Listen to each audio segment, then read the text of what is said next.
Look at my new stick. Oh, nice. So you just set it up. Jesus Christ, this shit is loud. You ever been to the Science Museum? Yeah. I mean, not the Science Museum, the Queens Museum? Nah.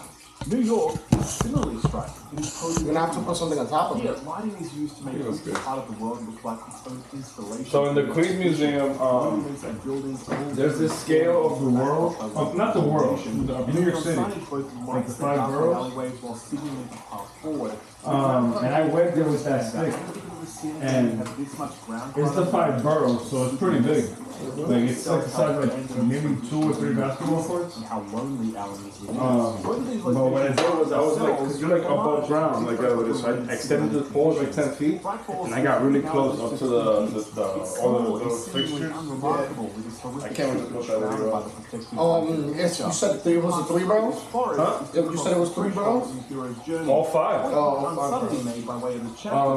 But yeah, cool. When you put that up, let me know because I want to see that. I've never been to I'm definitely not put it up tonight. You said you are going to put it up? All right, so I'll keep an eye By on it. tomorrow afternoon, it should be ready to view. Yo, but you should. You said you're looking up all the Erlyns that there are. Yeah. Imagine you really just start a group chat with just people named Erlyn, and the goal of the group chat is to find other Erlyns. Imagine if we have a contest. I try to find more Greg. Well, you're gonna there's a million Gregs. Well, Erlyn's probably gonna be like maybe like 100,000 if there's a million Greg.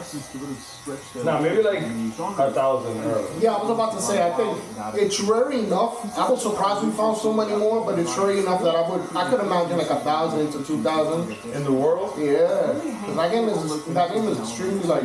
I thought my mom made it up. I was surprised we found any other one. It's very Dominican. Yeah. What I think she made up was Erlyn. Yeah. I think I've only seen your sister with that name Erlyn. Because I think she likes the name Erlyn originally. She liked the name Erlyn originally, but since she was having a girl, E is more like masculine, so she put an A. Erlyn sounds like it's more natural too. Like it's an actual name. Like an actual like girl's name too. Yeah. Erlyn sounds completely made up. You also come to intimately know the stage on which it's set. Having said all this, the world design still delivers in the way that a video game world should. It provides a reason to explore it. Can you put your chair over here? And then to comb for secrets, like visual manuscript pages that further flesh out the story, or more resources for use in combat, or for side activities. One recurring activity for Saga involves bringing nursery rhymes to life by finding little wooden figurines and placing them in these summoning circle things. I don't want to say any more so as not to spoil it, but it's very much in keeping with how Remedy approach things. Video game side content is often formulaic, and there's a little bit of that here in Alan Wake 2. But on the whole, Remedy have done it. Have you played Tears of the Kingdom? Mechanics, but with their own I played a tiny bit of it, world building, but and more narratives. There is one exception. I stopped when I got like up to a certain place, and I haven't picked it up since. But I haven't been gaming at all like that, dude. Really? Yeah, that's different. What's brought about that change? It wasn't even a conscious change. It's just like I'm not as interested as I used to be. Like I could start playing a game and thinking I have like an hour or 2 to play it, and then after like 15 minutes, I just start to get bored. Yo, that happened to me like after Halo. Now you're experiencing. How old are you? 33? Yeah. At 33, you're experiencing what I experienced at like 21. It's just like after 10 or 15 minutes, exactly that time frame. I'm like, all right. And it could be an amazing game that's mad interesting, and it's just like I don't know. And especially Tears of the Kingdom, I thought that shit would get me hooked because I was obsessed with the first one. I actually beat it. That's one of the few games I actually fucking beat to the end. But I don't know. And it's not because I didn't like it. It was a good game. The graphics were good and everything. But it really does feel very dumb in this otherwise engrossing and seamless storytelling experience to be rewarded with the same things you might expect. And then on top of that, when I do want to set time, I'm like, all right, you know, I'm off today, whatever. Let me set like an hour to play something because I have a backlog of games. I have so many freaking games that I want to play that I can't make up my mind. The paradox of choice. Yeah, bro. You have so many options, you choose nothing. Yeah, that's why I stopped buying games, because I would spend like $50, $60, $70 buying these games that I'm like, I swear I'm gonna dedicate time to it, and then it's like a year and a half later and I haven't even yeah, like a that year. is a long log of games. One game I saw recently that I was selling at Best Buy is that there's a new Mario game. That Yeah, Wonder. Mario Man Wonder, yeah. Anytime I shoot it, it's good. You remember this guy? Alan Wake 2 is one story right here. This guy right here. Is this GTA 6? Nah, I'll tell you what it is, man. Not him, man. Wait, him. He looks familiar, right? 2 is one story running. That's the guy that's the actor who played Max Payne. What? He's a real person? This game right here that I'm watching a review for is made by the people that made Max Payne, and they put his universe and this new game that they made in the same universe. So he's back. He plays a cop in this game.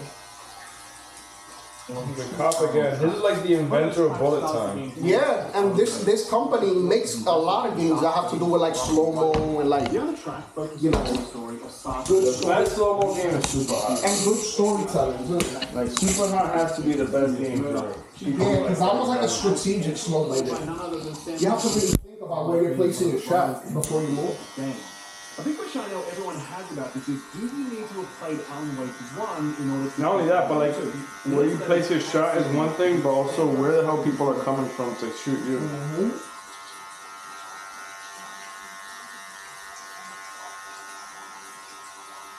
Without having seen a single frame of Alan Wake 1, however, there are callbacks that deepen your appreciation for what's on offer you if you have played the first game. If you're limited on time and cash, maybe just look up a supercut on YouTube or something. But if you're so inclined, then you can grab the Alan Wake remaster for PC and current-gen consoles, as well as the original, which you can get. You still play Smash, When you Erlyn? choose to start playing. Once in a blue, and that one I'll give it a few matches before I like stop playing. Once in a while, I'll play a few matches.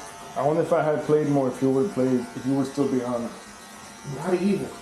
It's just like, since new characters stopped coming out, and I know all the characters like the back of my hand, it makes it like a little less interesting. Yeah, you even played K. Rool. Yeah, I've played every single character. I at least gave them a chance. And I've made a bunch of them, like at least 20 for a while. And Wake 2, which will begin in the town of Bright. Yeah, and this is like over a period of like decades. Yeah. Freshly murdered I was body. a big main, I was pouring main for a while. Your first main ever being a main for a long time was Pikachu. Pikachu. Then it was Kirby for a while. Yeah, then Kirby for even longer than Pikachu. It was definitely Pikachu first and then Kirby. Then it was not Ness, the other one. Lucas for a while. Some things I'm going to talk about without spoiling anything, but make this a really fascinating text. And I call it a text. And obviously Seth, then it was the fighting guy. Dense enough to You skipped Little Mac. and later. Little Mac, oh yeah, That was like a long ass early. yeah, that was one of my mains. Multiple That was like layers your main of man. narrative, both That was the main I went to tournaments for. So, but also in the way that the story is told, there are narrative techniques both employed and deconstructed here, particularly as it relates to. I won that money in like 3 tournaments I went Which to. is a central theme to this game. There's this very compelling dance with genre tropes at work. In Kill Bill, We should try to create tournaments ourselves and like host them and like have people join it and like start like our own little league. Would you want to be one with the like more? I'm 100% down. Two or more ways, paying homage to horror, film noir, psychological thrillers, and action. And then like live stream it and make money off of that too. Cultural underpinnings here too. Try to find like the best players because bro, we have like we have the internet.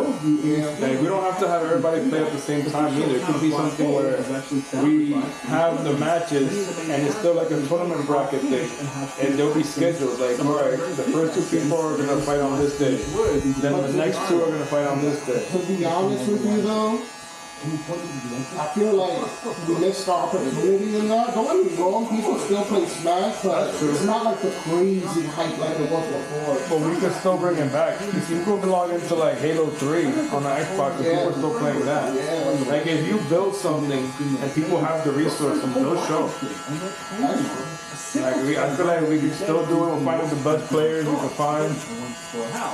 I know a few people. Story within a story thing. And we'll do it for money too. By the way, I would have stuff right is a story about a man who can bring horrors to life. But I could at least for now be the one who just orchestrates it all, sets it all up. You know, hey, you gotta fight on this day, you gotta like have like a thing that comes out that's like, oh, you're going to join, it's this much. And then we're gonna set up from when people join, we'll have like a prize. If the join fee is $20 and we survey how many people want to do it, and like let's say 10 people say, yeah, I'm down, I'll pay $20 to win.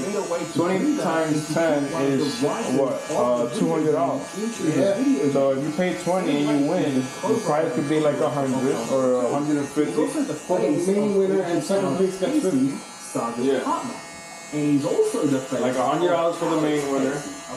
Second place you get 50, to have the same name and then as the third place gets and while Alex Casey is faced by Sam Lake, second place should get like by James McCaffrey. first place should get $120, so they can get the first place winner gets their money back and $100. Also, the face of Max Payne back in the first two games. So Sam Lake is Max Payne, who is Alex Casey, who is written by Alan Wake, who is written by Sam Lake. You see now once again, that's it's crazy. good. But yeah, it's 120 for the first place. Developer that would try to pull something like this off. 80 for the second. Probably 40 for second. I think 50 for second place and 30 for third. And that is the remedy to make Well, yeah, that way you make a little over your entry fee if you're third. They've had lots of shit. Yeah, exactly.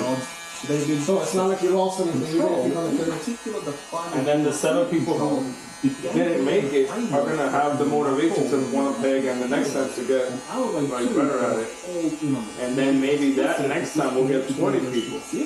And then if we keep it still at $20, first place could get $220. And again, the answer is Second place can get so you will notice and appreciate if you guys play control. the same thing, 50 and 30. But now when there's 20 people, first place gets more money. We should always keep first place like really high. Any paranormal phenomenon. For the purposes of Alan Wake 2, $20 is not crazy. don't really matter. What matters is the But it's a good way to do like this easy math or calculations. phenomenon. Nice round number. Everybody got at least $20. One of those like IKEA. So like, let's say we started like December 1st. New stories. One predated this Just shelf. after December 1st, we'll start getting people like mid-November. And around it is a And depending on how long it takes us to get 10 people for the first one, we'll schedule it out. Like once we got the first 10, we'll be like, alright, so it's going to be December 5th. The first matches are going to start. And we'll record all the matches because the system already has that in place. It has an all recording system. We'll upload it. We'll make it like its own little YouTube channel. Huh? Of course. Yo, if Kenny's not down, I'll kill her. She's like the main person. She should be in that. The meta-narrative is as the best possible way. The remedy to make the universe is exciting. And if we make a YouTube channel about it too, especially, I'll make a whole separate YouTube just for that. For a long time, they've been tinkering with their mix of live action sequences, in-game cutscenes, and real-time gameplay. Man, everybody wants to always say, oh yeah, I'll go into the Major League game, but like, we have like a little side thing. The move from game engine to live action Just make it feel as official as possible. that alters our view of these characters. You should have done in your human representations first. I got like 2 or 3 people I can ask. You know who are like really good people? Oh, the main guy you should ask is who think Crystal's cousin would join? Or that guy who like Jeffrey? Oh, Jeffrey! He should join, bro. So you can see his iconic face. I wouldn't know. I don't fuck any of those people anymore. Huh? I wouldn't know. I don't fuck any. Me being the one who's orchestrating it all, I'll talk to you. Live action sequences are shot. Maybe even Crystal will do it. Crystal was never that good. And she was never that good to do tournaments, so I doubt she. And she doesn't game anymore. She doesn't play. Yeah, that's true. Hey, I don't think he plays anymore. Are you serious? Yeah. Well, that's better then. Because then that means it's going to be a more even playing field. Everything has a good and bad, but the good thing about people not playing as much anymore is that we'll all have to kind of practice, and it's not going to be like in the middle of the hype of Smash where people are spending so much time on it. If it's a game where people have to practice now to get back in on it, then we'll all be pretty similar game levels. And the first 10 people that do the first tournament, we're gonna kind of get to know who is who. Like who is the one who's like really good. We can upload the whole file. We could just have like 10-minute matches where it's just the most kills you can get, no styles. Just so, because it's just easier for YouTube that way.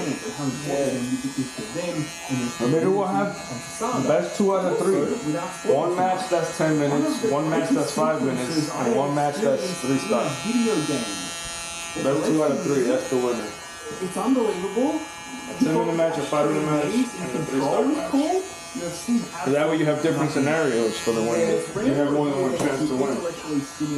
A lot of that is because storytelling formats are used by most games are quite static, and certainly because 95% of most video game writing is not great. Someone who loves this art form, that is just a fact. It is rare to find a game where you might want to sit down and study it, to get inside the minds of the people who wrote and try to understand what they read or watched or played or listened to that would lead them to create something like whatever it is at the time. Alan Wake 2 does that. Through its narrative, its layering, its self-aware meta-commentary, its subtle and explicit connections to Remedy's previous and future works, its playfulness with genre and format, and its near unparalleled use of music as a storytelling device, Alan Wake 2 is a game that you will not only want to play and replay, but also decrypt and unpack and consider and discuss.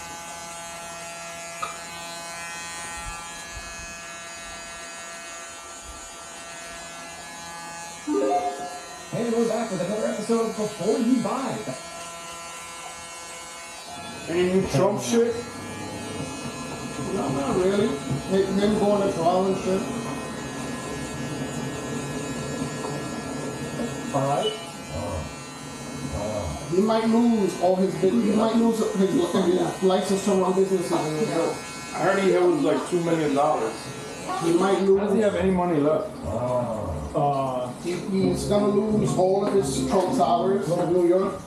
He might lose all his. Not too long ago, a movie called The Eternals came out. Do you remember The Eternals? Yeah, I almost forgot it existed. And then all of a sudden it was on Disney Plus, and I was like, oh yeah, that one.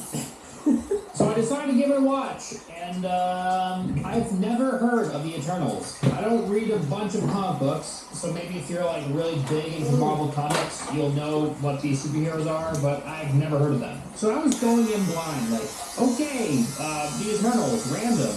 Fine, let's see what they are. I was thinking maybe it'd be another like Guardians of the Galaxy type situation. Apparently Eternals also has a TV miniseries from 2014. I clearly never seen this, and I haven't even heard about it until I put Eternals into IMDb and it popped up. Chloe Zhao wrote and directed this movie.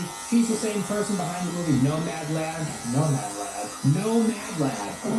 which I liked a lot. It got a lot of buzz during the Oscars. She made 2 other movies that have a lot of good reviews. Songs My Brothers Taught Me and The Writer. I haven't seen them myself, but people online like them. So it's safe to say that Chloe Zhao knows what she's doing. And it looks like The Eternals is the first superhero movie that she's worked on. It looks like this movie is way out of her comfort zone. Have you seen Everything Everywhere All at Once? Grounded movies, character studies. You should look that up. Seem to be based in the real world. No sci-fi, I think no fantasy. it'll be at least like one of your top 3 movies. The Eternals has a very fancy banner. That's how you know it's a Disney movie, because they put lots of money into their fancy banners for IMDb. Thank you so much to Displate for sponsoring this video. I'm super excited to sponsor Displate because I honestly love them. You see the posters? They're like posters, but they're made out of metal, and you stick them to the wall. Your passions. They have over 1 million designs. It's more durable than paper. Marvel, DC, it's gonna get scratched Cyberpunk, Bethesda. If you can think of it, there's probably a Displate of it. They have up to 40,000 artists. I mean, I think it's like OG. To 56 countries around the world. They're printed on metal, and they're incredibly easy to mount, with 4 very easy steps. First, you use a cleaning cloth to clean the area on the wall. Then you attach these wall safety pads to your wall, and then you attach the magnets to those pads and put up your display. Honestly, the best part about display is that if you don't put it on the wall right, you can always adjust it so it's level. And if you want to replace that display with another display, it's extremely easy to do. All you do is take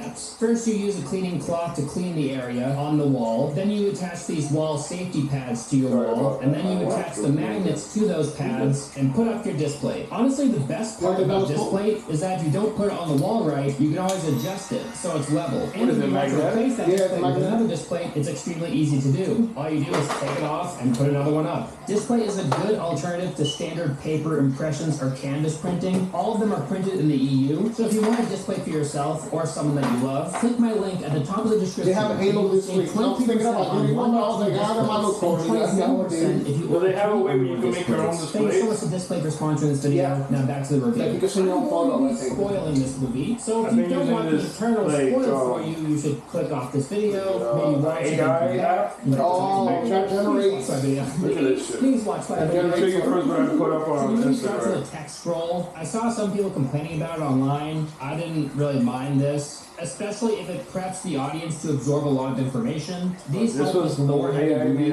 of like Cynthia. Blade Runner, for example, or Star Wars, that might otherwise be hard to follow. Immediately, this movie presents itself as a very CGI-heavy movie. In movies like this, I don't That's mind really so much fucking because cool, obviously they're going to have to use a That's lot even- of computer yeah. effects to pull off Yeah, cookies. superheroes that use crazy abilities. These Eternals all have these like glowing, golden, weird abilities. They're kind That, of the city's on boring fire, version that's of hot. They all have Yeah, their man. You gotta show me the some app. of them are quirky, some of them The are monkey. serious and brooding. One scene shows Yeah. Earth from space 7,000 years ago. Yeah, I The graduated scene in shows 2 weeks. northern Africa, Nice, with the bro. Sahara Desert. However, So you can 7,000 rewire my years whole ago, house, the basically? Sahara was not a desert, but covered in grass, trees, and lakes. The African humid period ended 6,000 to 5,000 years ago. I didn't find that online, okay? I just knew that.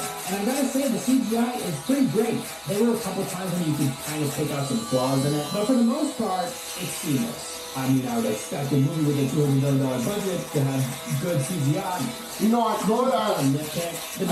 switch to see if it's all the wood. I got me wood. But the Eternals I could ask her. I could ask her. Yeah, that's what I got. I still talk to her sometimes You might speak on French or Instagram. Italian. Yeah, me too. That's why I go hit each other up. The gods. Get with it. Looks like I'm not just benefiting from being a cis white straight male, but also I'm gonna send her Eternals. like the whole listing. I'm gonna make her a little flyer for it. different countries. I know that. Oh, it'd be great if I could get a picture of Mario So pointing there's a like deaf that. girl and her name Like is how, Makari. like, And there's you know how a he has like an American outfit? Using songmen. Like in Uncle Sam, like we want you to join this tournament, blah blah blah. No sense to the population. You know, like Uncle Sam's thing for the war? He points at a wrist. They would not know. $20 is not crazy, right? It doesn't make Like, much sense. Bro, we used to put in more money than that when I used to be told That's what I'm saying. Like imagine if like eventually 20 people, we started with 10 people paying $20. That's one time we did $100 per person. I think we should do it We had a like group that. of like 25, like 35 people. Why not? With just 10 people at $20 each. At around 10 minutes, she turns Second place is 50, and third place is 30. That can always stay like that. Third place is 30, second place 50, and then first is gonna be contingent on how many people join.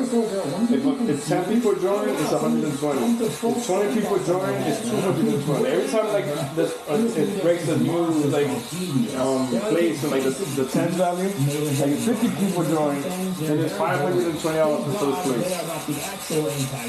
But that's way later on. We can just keep going like with like just like the same pattern, and that way it'll be like kind of like its own system for how many tournaments will be. And we can have as many tournaments as we want. Because I'm sure that as soon as the first 7 people lose, they don't get no money, they're gonna want another tournament, and they're gonna definitely train, and they're gonna probably ask like, yo, what's the next tournament?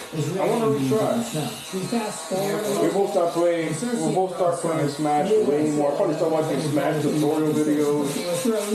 I think it's amazing with K. Rool. In the beginning, then we fast forward in time by like thousands of years, and Cersei has a new boyfriend, except he's a human, and his name is Dane. Yeah, that's Jon Snow. So Cersei like moved on from her brother and is now dating all the Stark brothers. She just loves brothers. Dane in the comics is supposed to become the Black Knight. You can always tell in these comic book movies, if there's a high-profile actor and they're playing like a random dude in a comic book movie, it's more than likely that in a future movie, they're going to become a hero themselves. It's not surprising anymore. At the very end of the credits, it's like, oh my god, Dane is actually a super. You heard about the whole Jada? You know that? Yes. Because she's secretly been Tupac this whole time. Like, it's her embarrassing will again. Her embarrassing what? And not causing any sort of like. Oh, the nigga, they've been broken up since 2016. They've been broken up since 2016. That makes the whole, like, keep my wife. Makes it look even stupider. Yeah. Shows that their relationship started She said that Tupac was her soulmate. BC and ended He said Tupac became they were actually together for 2,500 years. Looks like proposed to her. Even though people did the math of where she was at during while he was incarcerated, and they were like in two completely different places, so it's like makes no sense. That's what the And he was married at the time to somebody else. Gotcha. I know you little comic book nerds were getting ready to type on your keyboards. Oh my god, Alice! I can't believe it. Salma Hayek plays an Eternal named Ajax, and she's the prime Eternal, which means she's like the leader. And like everybody hates her. Celestial. And she's Because the only one that they feel knows like the she's real really on reason why her. they're on Earth. I'll explain the backstory a little bit. And randomly she shows up. And Carlton's living a great life. Oh my god, she's dead. You said Carlton? Yeah. She's Look at this meme. like a plank. That's not how someone. Not Carlton, whatever that guy's name She looks is. like she was lying in a Look at this shit. coffin. It Her makes- body underwent rigor it makes it look like mortis, something and that then would really removed her happen from in the show. coffin and put her on the ground. So she's nice and stiff. She had the ability to heal people. So if one of the Eternals got injured, she could always be the one to back them up and heal them. So with her gone, it like complicates things, right? Because, oh my god, who's gonna heal us now? Angelina Jolie is in this movie too. You guys thought I forgot about her? That? No. She plays the Eternal named Thena. She's like this That's really his warrior woman family. that uses Married a shield white and sword. woman. She And suffers from this four like kids. mind disease in the movie. It's called Maud Weary or That would something. happen in the show It's spelled too. like Like, this. go see what happened to It Carlton basically and just not makes to them Will. hostile towards everybody The around kids them. are starting to hate the mom because they feel sorry for Will because she keeps talking about everybody. Because she's lived too long and she's accumulated too many memories. But what's really happening is she's tapping into her old memories of them helping destroy other worlds. Okay, I should probably give some backstory now, so you guys aren't so confused. Basically, a big Celestial comes around, and he creates the Eternals. A Celestial is like a big god-like being. And they also create stars, and they put them next to planets in order to create life. But in order to create a Celestial, they put a little baby Celestial into a planet, which acts like an egg type thing. And in order for this egg to incubate correctly, there has to be a certain number of living things on the planet that have reached a certain level of intelligence. And the human race has reached that level. Which is pretty surprising because people like this exist, and this, and this. Why that baby, bro? Typical Celestial will be born like That's the catch me outside. How about that? She became a rapper and then she became they make up for all the dumbasses on her. as soon as she turned 18 on her 18th birthday, So you might she be made a wondering what the OnlyFans. Eternals do. Remember those? And she broke records of how many people the signed up. deviants? Well, the Celestials created. So there was a bunch of creepy ass guys waiting for her to make a So OnlyFans. the Celestials, trying to fix their mistake, are like, oh shit, Like the filmmaker create Rich. something to take care of the deviants. So the deviants don't kill off all the people, because if there's no more people, then the Celestials can't be born. So the Eternals go to different planets and kill off the deviants, protecting the intelligent life form until the Celestial can be born. And when the Celestial is born, it's called the emergence. In doing so, it destroys the planet and everybody on it, except for the Eternals, because the Celestial is like protecting the Eternals when it is born, I guess. So yeah, that's a lot of lore, but I think Chloe Zhao did a pretty good job explaining it in this movie. At no point did it feel like they were explaining too much, and I was like, oh my god, it's so boring. They spaced out the information in a good way, and when they do explain all this stuff, it's like a big oh shit moment, you know? So it makes it more interesting. It doesn't seem like a big exposition dump. Barry Keoghan, he's one of the main characters from my Yorgos Lanthimos movie that I like a lot, meaning The Killing of a Sacred Deer. He's also in Dunkirk and The Green Knight. He's hilarious in The Green Knight, and he's one of the reasons you should watch that movie. I like it a lot, but I'm not talking about that movie right now. Yes, he's also in Eternals, and he plays this guy named Druid. He has the power to manipulate people's minds and control them, but he's forced to sit by and watch as wars take place, and thousands of people are killed. He believes that these deaths don't need to occur because he has the power to stop them. But the Eternals, they can't interfere with anything. Their job is to make sure the emergence happens